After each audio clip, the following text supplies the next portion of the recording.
জনাব আজিজুর রহমান সাহেবের কাছে আমার চতুর্থ প্রশ্ন হলো, আপনি একজন সফল কৃষি উদ্যোক্তা প্লাস বিএনপির একজন সংগ্রামী নেতা। সে জায়গা থেকে জনাব তারেক রহমানের কাছে আপনার কৃষি নিয়ে কোনো আবেদন বা অনুরোধ আছে কিনা? ধন্যবাদ। দেখবেন আপনারা কিন্তু মানে যারা বিএনপির রাজনীতি বা তারেক রহমান রাজনীতি সম্পর্কে জানেন তারা দেখবেন ইতিপূর্বেই কিন্তু আমাদের কৃষি দিবসে জনাব তারেক রহমান স্যার কিন্তু আমাদেরকে ঘোষণা দিয়েছে যে বাংলাদেশে বর্তমানে ৩ মাস ব্যাপী কৃষকদের নিয়ে তারা কিন্তু কাজ করতেছে। সেই ধারাবাহিকতায় কিন্তু আমার ইউনিয়ন এবং বাইরের বিএনপির নেতৃবৃন্দ এখানে এসেছিল আমার খোঁজখবর নিতে, এবং আমরাও চেষ্টা করি প্রান্তিক লেভেলে যেতে। আর জনাব তারেক রহমান স্যার কিন্তু ঘোষণা করে দিয়েছেন কৃষিতে বিমা দিবে। একটা কৃষক ফসল অনেক সময় প্রাকৃতিক দুর্যোগেও কিন্তু নষ্ট হয়ে যায়, তার ক্ষতিপূরণ পায় না।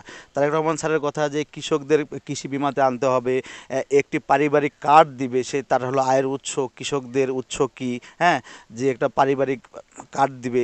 কৃষিকে নিয়ে উনি কিন্তু দেখেন সর্ববৃহৎ, এখন দেখেন বিএনপি ক্ষমতায় না, অসম্ভব বিএনপি ক্ষমতায় না, কিন্তু দেশ নিয়ে যে ভাবনা দেখেন, আপনি কিভাবে আপনি বুঝাবেন যে 3 মাস ব্যাপী এবং এখনও চলমান, আমরা যখন আজকে কথা বলতে যে এখনও চলমান 3 মাস ব্যাপী শুধু কৃষকদের নিয়ে কাজ করতেছে। তৃণমূলের যেসব কৃষক দল বা কৃষক নেতারা আছে সবাই যাচ্ছে কৃষকের কাছে, যাচ্ছে তাদের ভালো লাগা ভালোবাসা, তাদের জন্য কি করা যায়, এই যে একটি হলো গবেষণা বা এই যে একটি জরিপ, এই জরিপটা দেখেন কার মাথা থেকে আসছে? জনাব তারেক রহমানের মাথা থেকে আসছে। তার মানে কি, উনি সর্বোচ্চ সতর্কতা এবং সর্বোচ্চ প্রায়োরিটির জায়গায় কিন্তু কৃষকদের রাখছে। কারণ উনি একটা কথা বলছে যে আমাদের দেশে প্রত্যক্ষ এবং পরোক্ষভাবে 80% লোক কিন্তু আমরা কৃষিতে নির্ভরশীল, অর্থাৎ কৃষক বাঁচলেই এই দেশটা আমরা বাঁচবো। ধন্যবাদ। আসলে কৃষক বাঁচলেই বা কৃষি বাঁচলেই আমরা বাঁচবো বা দেশ বাঁচবে। তো জনাব আজিজুর রহমান সাহেবের কাছে আমার শেষ প্রশ্ন বা পঞ্চম প্রশ্ন হলো, একজন কৃষি উদ্যোক্তা হিসাবে কৃষিকে এগিয়ে নিয়ে যাওয়ার জন্য আপনার স্বপ্ন বা ভাবনার কথা একটু আমাদেরকে জানাবেন। আচ্ছা, এটা ভালো লাগলো। এটা প্রশ্নতে ছিল কিনা আমি জানি না। এইটাই হলো আমার প্রশ্ন। দেখেন, আমি আজকে এই যে ভাইয়ের সঙ্গে আমার কমলা বাগানে কথা বলতেছি কেন, আমি তো এই কমলাগুলো কিন্তু আজ থেকে আরও 10 দিন বা 15 দিন আগে তো বিক্রি করে দিলে তো আমি টাকা পাইতাম। দেখেন, মানে এই যে আমার কিন্তু প্রায় 20-30 বিঘার জমি, আমার কিন্তু মিশ্র ফল বাগান, সবজি বাগান সবই আছে, সেটা আপনারা জানেন। এই কমলাটা কিন্তু মানে মানে বিক্রি করলেও টাকা পাই। আমি কেন বিক্রি করলাম না, যে আপনারা সবাই এখানে আসবেন, এসে আমার কমলা বাগানটা দেখবেন, দেখবেন যে উচ্চ ফলনশীল এবং উচ্চ মুনাফার ফসল কোনগুলো। আমার কিন্তু অনেক আছে।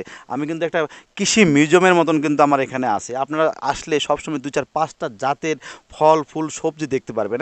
এখানে আসলে আপনারা একটা অভিজ্ঞতা নিতে পারবেন যে কোনটাতে প্রফিট হবে, কোনটাতে প্রফিট হবে না, কোনটা উচ্চ মূল্যের ফসল। এই জন্যই তো আমি মেলাটা দিয়েছি। 1 সপ্তাহ ব্যাপী আপনারা আসবেন। আজকে যদিও মেলার শেষ দিন, আসলে আপনারা দেখতে পারবেন যে হলো কৃষিটা কোথায় যাচ্ছে।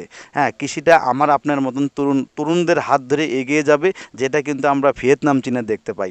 তো আমার ভাবনাটা এই কৃষি এবং উন্নত মানের এবং উচ্চ ফলনশীল এবং উচ্চ মূল্যের কৃষিটা যেন বাংলাদেশের প্রতিটা জায়গায় যায়।